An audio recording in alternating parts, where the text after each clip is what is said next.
Au nom du Père et du Fils et du Saint-Esprit, ainsi soit-il. Notre Père qui êtes aux cieux, que votre nom soit sanctifié, que votre règne arrive, que votre volonté soit faite sur la terre comme au ciel. Donnez-nous aujourd'hui notre pain de chaque jour. Pardonnez-nous nos offenses, comme nous pardonnons à ceux qui nous ont offensés.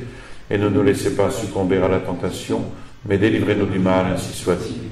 Saint Pie, au nom du Père et du Fils et du Saint-Esprit, ainsi soit-il. Au nom du Père et du Fils et du Saint-Esprit, ainsi soit-il. Mes bien chers frères, de la solennité de l'Épiphanie, de cette fête de l'Épiphanie de notre Seigneur, nous pouvons extraire une double leçon, une leçon dogmatique et une leçon morale. Quant à la leçon dogmatique, il s'agit de la catholicité de l'Église. Le Fils de Dieu est venu sur terre, non seulement pour les Juifs, mais pour le monde entier. Et c'est bien pour cela qu'il n'a pas voulu comme adorateur uniquement des gens de son pays, mais aussi des adorateurs non juifs. Et depuis le début, d'ailleurs, il a voulu montrer, face au particularisme juif très suffisant et endurci, que la rédemption n'était pas seulement pour Israël, mais pour l'univers entier. Et plus tard, notre Seigneur dira d'ailleurs à ses apôtres, « Allez enseigner toutes les nations ». Sans doute ont-ils commencé par évangéliser les Juifs, mais ensuite, il était nécessaire d'évangéliser toutes les nations du monde, « omnes gentes », l'univers entier. Et pour cette raison, après les bergers qui étaient juifs, les mages qui n'étaient pas juifs furent appelés eux aussi, au berceau du Fils de Dieu, c'est-à-dire à la foi. Ainsi, dès les premiers instants de son existence terrestre, notre Seigneur Jésus-Christ nous fait percevoir un des signes de la véritable Église qu'il veut fonder, à savoir l'universalité ou la catholicité. Alors remercions Dieu en cette fête de nous avoir appelés, nous, en la personne des rois mages, au berceau de son Fils, à la foi catholique, à la promesse du ciel. Cette page de l'Évangile n'a pas été écrite pour encenser des hommes, fussent-ils d'une telle notoriété et d'une telle excellence comme celle des rois mages. Le personnage central reste bien notre Seigneur Jésus-Christ. C'est vers lui que tout converge, c'est Jésus que nous rencontrons, c'est lui l'unique espérance de tout homme qui vit en ce monde, de tout homme de bonne volonté. Et cette page de l'Évangile a été écrite pour célébrer les faveurs faites par Dieu aux nations païennes. Il a œuvré pour elles et en elles jusqu'à la rencontre décisive avec son Fils unique. Après le peuple élu, donc, les nations païennes sont appelées, elles aussi, à entrer dans le mystère du salut. Les nations païennes sont invitées, elles sont attirées par la lumière divine d'une mystérieuse étoile jusqu'à la mystérieuse lumière du Christ. Les nations païennes, c'est-à-dire tous les hommes de bonne volonté, sont convoqués pour recevoir la paix du Christ et pour participer à la joie de la rédemption. Les anges l'avaient d'ailleurs dit aux bergers d'Israël, « Paix aux hommes de bonne volonté ». Et saint Paul dira, « Je vois maintenant que Dieu ne fait exception de personne. Allez enseigner toutes les nations et baptisez-les. » La note tonique a été donnée. Et elle a été donnée à la crèche depuis son entrée en ce monde. Les rois mages, dont nous évoquons aujourd'hui l'adoration, annoncent donc le règne universel du Seigneur des Seigneurs, de Jésus-Christ, la parole éternelle du Père, née avant tous les siècles. Anciennement, c'est-à-dire dans l'Ancien Testament, il y eut une colonne de feu qui dirigeait les Hébreux à travers le désert vers la terre promise. Aujourd'hui, une étoile, autre lumière, est créée pour diriger les rois mages de l'Orient vers la lumière incréée, Jésus-Christ, lumière du monde. Il y a aujourd'hui d'autres lumières pour nous. Les prophéties de l'Ancien Testament, les pages sublimes de l'Évangile, les enseignements des apôtres, les miracles d'hier et d'aujourd'hui, les enseignements des papes et des conciles, les apparitions de Notre-Dame reconnues par l'Église, la vie quotidienne de l'Église dans sa liturgie triomphale, les grâces personnelles dans notre vie, tout cela, ce sont nos lumières. Et ces lumières sont facilement reconnaissables. Elles n'aveuglent pas, elles n'éblouissent pas, elles ne suppriment ni les distances, ni les obstacles, elles les signalent, en indiquant le but pour que nous puissions faire l'effort de les franchir. Mais cette lumière l'aperçoivent seulement ceux qui regardent vers le ciel, ceux qui n'en écartent pas leurs yeux. Et ces lumières font que, pour aller vers Dieu, chacun soit décidé, chacun se libère, chacun se défasse du péché, chacun s'ouvre à la grâce et chacun s'arrache aux sollicitudes temporelles. Et nous savons étrangers, comme les rois mages, mais nous savons que chaque matin nous attend notre tâche, notre marche vers Dieu. Ces lumières disparaissent parfois, mais elles réapparaîtront. Et cette lumière qui brille n'est pas la nôtre, car souvent, nous le savons, nous ne sommes pas des lumières de fidélité. Et tous ceux qui ont essayé de faire briller leur propre lumière dans le ciel de l'Église de Jésus-Christ s'y sont cassés les dents, en commençant par ceux qui firent le fameux siècle des Lumières, car ce siècle des Lumières a vécu dans les ténèbres de l'erreur pour avoir voulu suivre sa propre lumière. Seule existe réellement la douce lumière du Christ pour éclairer tout homme qui vit en ce monde. C'est la seule qui libère, c'est la seule qui sauve et pour laquelle il vaille la peine de donner sa vie. Lumière de lumière, son signe n'aura pas de fin.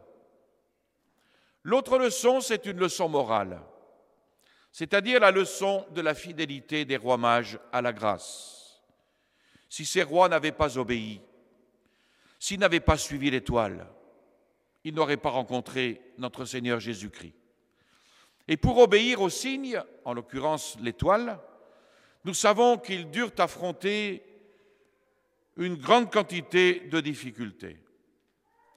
Des difficultés qui provenaient de l'appel mystérieux pour eux, mystérieux que Dieu leur avait adressé, les difficultés d'un voyage long, d'un voyage lourd, les difficultés dues à la disparition de l'étoile à Jérusalem, les difficultés de l'indifférence totale des Juifs et de ceux qui n'écoutent pas quant au grand événement qui leur fit entreprendre ce voyage, les difficultés enfin provenant de l'humble enfant qu'ils trouvent au terme de leur voyage, alors qu'ils espéraient trouver un roi. Et malgré toutes ces difficultés, on les trouvera fidèles. Ils ne viendront pas faire un petit passage à la crèche et ensuite s'en aller un dimanche sans assister à la messe.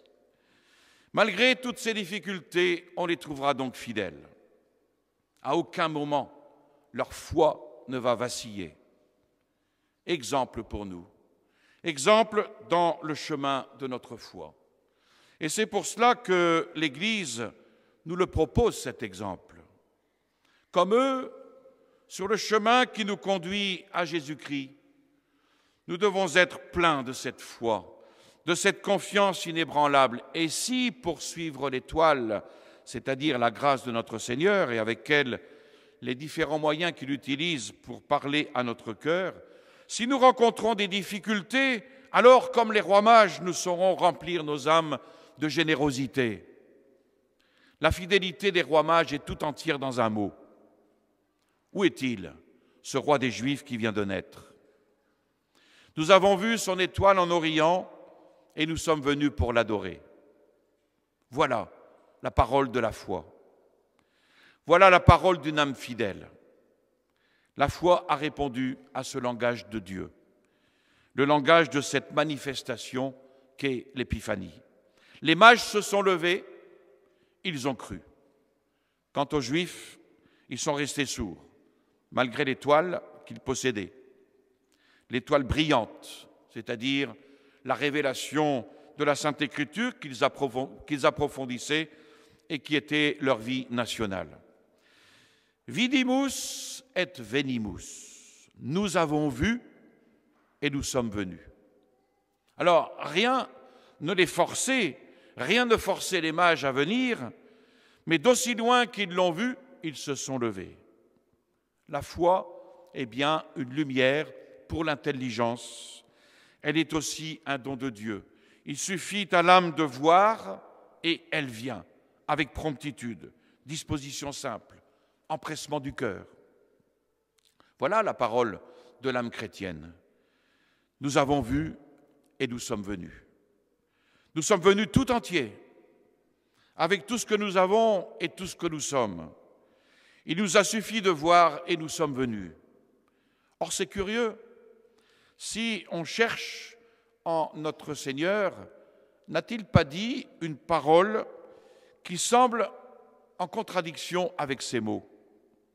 N'a-t-il pas dit « venez et voyez » ? Et il l'a dit, en effet. Mais évidemment, ces choses ne se contredisent en aucune façon. Pour venir vers Dieu, il faut avoir vu d'abord. Mais ensuite, plus on viendra, plus on verra. Il faut venir d'abord dans la mesure où l'on voit, et puis la bonne volonté étant récompensée, plus on vient et plus on voit. Et cette petite lumière, cette petite étoile devient alors une clarté toujours plus brillante, et tous les horizons se découvrent, et plus la lumière s'étend et se dilate. Qu'ont apporté les rois mages? La richesse. Un homme, eût-il donné toutes les richesses de sa maison, ne croit jamais avoir donné, avoir rien donné s'il a reçu l'amour de Dieu. C'est vrai, car ce n'est plus l'étoile qui projette une lumière, mais la chaleur. La chaleur dont les mages se sont approchés et qui les enveloppe. Depuis que nous sommes venus, nous ressentons autre chose. En aimant, nous comprenons. Il faut comprendre pour aimer. Mais il faut aimer pour comprendre. On dit « je crois parce que je vois ». Ce n'est pas vrai. Il y a à l'origine de la lumière de foi un acte de l'esprit, une adhésion. Mais si on ne vient pas, cette foi qui veut vivre, elle restera éloignée de beaucoup de choses. Elle veut devenir pourtant le soutien de nos vies, l'âme de nos âmes. Et pour cela, il faudra venir et on verra. Comme ces Samaritains qui disaient à cette pauvre femme, nous croyons maintenant, non seulement sur ce que vous avez dit, mais sur ce que nous avons vu et sur ce que nous avons compris. La joie se répand alors parce que tout devient harmonieux, de manière plus pénétrante et avec notre volonté mise en branle. On dit, si j'avais la foi, je ne vivrais pas comme ceux qui prétendent croire. On se représente la foi comme faisant le bonheur de l'âme. Elle ne peut venir que par un amour qui prend l'âme tout entière, qui ne laisse plus de place à aucun arrachement, car la douleur ne vient que par l'arrachement. Aujourd'hui, où est cette foi? Voyons jusqu'où les rois mages ont été conduits. Et d'où? Nous qui pouvons, de l'Église, de tous les faits historiques, de la doctrine catholique, tirer de la lumière. Chacun peut trouver en effet dans les miracles, dans la doctrine, ce qui lui convient davantage. Mais il faut être fidèle. Il faut être soumis d'une soumission raisonnable. Il faut se rendre avec sa volonté, avec son cœur, et il faut chercher le Seigneur comme il doit être trouvé. Comme disait Saint Jean, nous l'avons touché de nos mains. Voyez aussi combien dociles à cette surprise les mages suivent l'étoile. Certes, mais parvenus au terme, leur adoration n'est point muette. Elle est une proclamation, elle est une prédication, parce que la vérité ne s'emprisonne point dans l'âme de ces premiers-nés de la foi catholique comme en un vase clos. Elle a besoin cette fois de s'exprimer, de rayonner sur terre autour d'eux, comme rayonne l'étoile au firmament. Et les rois mages alors ouvrent une époque où tous doivent travailler à ce que la vérité devienne le partage de tous. Et l'on peut dire là que les mages vont être les premiers maîtres de l'apostolat. Devant Hérode, si soupçonneux et menaçant qu'il soit, leur bouche trouve un langage. Ils certifient l'avènement du roi, du nouveau roi aux Juifs. Et au pied de ce nouveau roi, leurs offrandes même ont un langage, l'or, l'encens et la myrrhe. Alors notre langage à nous, chers fidèles, qu'il soit un langage de l'adoration pour ce Dieu qui vient nous sauver, ainsi soit-il. Au nom du Père et du Fils et du Saint-Esprit, ainsi soit-il. Je vous salue Marie, pleine de grâce, le Seigneur est avec vous. Vous êtes bénie entre toutes les femmes, et Jésus, le fruit de vos entrailles, est béni. Sainte Marie, Mère de Dieu, priez pour nous pauvres pécheurs, maintenant et à l'heure de notre mort, ainsi soit-il. Au nom du Père et du Fils et du Saint-Esprit, ainsi soit-il.